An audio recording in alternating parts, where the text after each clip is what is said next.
Private పాఠశాలకు ధీటుగా ప్రభుత్వ పాఠశాలలో నాణ్యమైన గుణాత్మకమైన విద్య అందజేస్తున్నామని దుబ్బాక మండల విద్యాధికారి ప్రభుదాస్ తెలిపారు. విద్యార్థుల తల్లిదండ్రులు తమ పిల్లలను ప్రభుత్వ పాఠశాలలో చదివించి వారి భవిష్యత్తుకు బంగారు బాటలు వేయాలని కోరారు. సిద్దిపేట జిల్లా దుబ్బాక పట్టణంలో నిర్వహించిన మీడియా సమావేశంలో ఆయన మాట్లాడారు. తల్లిదండ్రులు ప్రైవేట్ పాఠశాలలో శక్తికి మించిన ఫీజులు చెల్లించి తమ పిల్లలను చదివించడం కంటే ప్రభుత్వ పాఠశాలలో చేర్పించాలన్నారు. ప్రభుత్వ పాఠశాలలో విద్యార్థులకు ఉచిత పాఠ్యపుస్తకాలు, యూనిఫామ్, మధ్యాహ్న భోజనం, అనుభవజ్ఞుల ఉపాధ్యాయులతో నాణ్యమైన విద్యా బోధనను అందిస్తున్నామన్నారు. ఈ అవకాశాన్ని విద్యార్థులు సద్వినియోగం చేసుకోవాలని కోరారు. కార్యక్రమంలో ఎంఆర్పీలు నవీన్, గణేష్ పాల్గొన్నారు.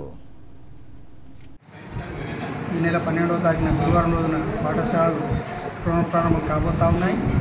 మీ ద్వారా కూడా మరి తల్లిదండ్రులకు, పిల్లలకు సమాచారం చేరవేస్తారని సవినయంగా విజ్ఞప్తి చేస్తూ ఉన్నాను.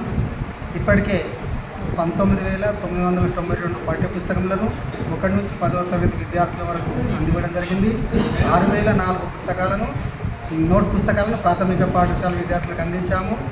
4,862 నోట్ పుస్తకాలను ఉన్నత పాఠశాలల విద్యార్థులకు అందివ్వడం జరిగింది. ఏకరూప దుస్తులు కూడా నిన్నటి రోజే మేము స్వీకరించాము. పాఠశాలలు పునఃప్రారంభమైన రోజునే వాటిని పిల్లలకు అందిస్తామని ఈ సందర్భంగా తెలియజేస్తా ఉన్నాను. మన మండలంలో 14 ఉన్నత పాఠశాలలు, 34 ప్రాథమిక పాఠశాలలు, 10 ప్రాథమికోన్నత పాఠశాలలు, 1 కస్తూర్బా పాఠశాల, 1 మోడల్ స్కూలు, 4 గురుకుల విద్యాలయాలు ఉన్నవి. మంచి నాణ్యమైనటువంటి గుణాత్మకమైనటువంటి విద్యను అందివ్వడానికి మేము శతదా ప్రయత్నం చేస్తామని ఈ సందర్భంగా తెలియజేస్తూ ఉన్నాము. ఇప్పటికే మొదటి విడత పాఠ్యపుస్తకాలు పంపిణీ పూర్తి చేశాము. రెండవ విడత పాఠ్యపుస్తకాలు ఈరోజే మన మండల వనరుల కేంద్రం దుబ్బాకకు రావడం జరిగింది.